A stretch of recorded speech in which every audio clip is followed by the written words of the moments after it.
Hi mga kasari, eto na naman po ang inyong kasari sa kanyang munting tindahan at bisibisihan na naman. At syempre meron na naman po akong i-display na grocery na pinamili na naman namin ni Habi. Alam nyo ba mga kasari, yung grocery ko na yan, ng isang araw pa talaga yan. At syempre ngayon lang ako sinipag dahil nagbakasyon din ako. Agay, nagbakasyon. Saan kaya siya nagbakasyon? Nandito lang naman siya sa loob ng bahay niya. Bakasyon lang naman kasi ako sa loob ng bahay ko. Medyo nagpahinga lang inyong kasari kaya hindi ko na muna inasikaso ang pagdi-display. So, ayan na nga mga kasari, no? I-share na lang muna ako ng mga nababasa kong mga message doon sa aking messenger. So, mga kasari, meron talagang nagme-message sa akin at syempre hindi ko akalain mga kasari. Kahit pala ganito lang yung aking mga video na pinopost sa araw-araw, is meron din pala talaga akong mga mami or mga kasari or di naman kaya mga mare na nanonood sa akin at syempre madalas na sinasabi nila na nanonood sila sa video ko at syempre nai-inspire daw sila. O, diba? Hindi ko akalain na kahit ganito lang pala yung aking video is meron din pala akong mga mami or di naman kaya mga kasari natin na nai-inspired sa mga video ko na para sa akin is baliwala lang dahil ang gusto ko lang naman talaga is makashare at maka-upload ng aking video sa araw-araw. Ang ano, meron akong nabasa na message doon at ang tanong niya sa akin kung tumutubo daw ba yung aking munting tindahan. Nga sa nakikita niya sa aking munting tindahan mga kasari, wala naman daw masyadong laman at hindi naman daw puno, lalo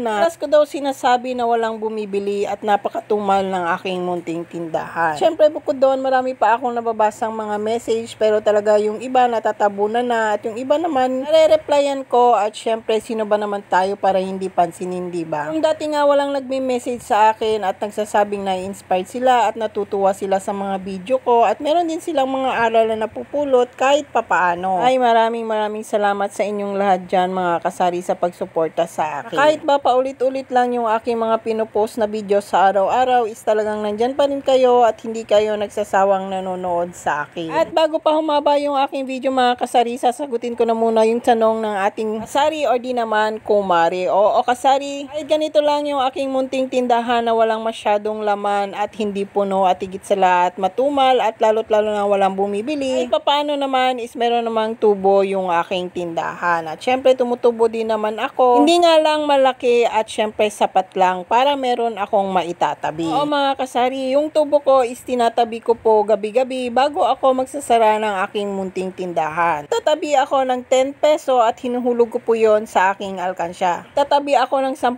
piso sa aking alkansya bago ako magsasara ng aking munting tindahan. Ang hirap talagang mag voice over, meron ka pang kapitbahay na nagbibideo okay, tapos meron ka pang butiki sa tabi mo na nag-iingay, Diyos ko po. So, ayun na nga no, talagang nag-iipon ako ng 10 piso dahil yung pag-iipon ko na yun din talaga ang tinuturing ko na talagang tubo ko na talaga para sa aking munting tindahan. Para naman kahit pa paano mga kasari is meron akong nakikitang tubo or ginansya sa pagtitinda ko. Kahit po matumal yung aking munting tindahan mga kasari, hindi ko talaga kakalimutan na hindi ako magtatabi ng 10 piso gabi-gabi bago magsara. Maliit man o malaki yung aking benta is talagang nagtatabi ako kasi nga kung hindi ako magtatabi wala akong makikitang tubo dito sa aking munting tindahan. O ayan kasari ha, sana nasagot ko yung tanong mo at kung mapanood mo man ito, maraming salamat sa iyo dahil kahit papaano na-inspired ka at syempre meron kang napulot na aral sa aking pagtitinda. Kahit na ba yung aking video is walang kakwenta-kwenta is talagang hindi ko inaasahan na meron din pala akong mai-inspired at syempre meron din palang napupulot na aral yung iba nating mga kasari. So ayan lang mga kasari ngayong araw na ito at medyo mahaba na yung aking video. Hanggang bukas po muli. Bye bye!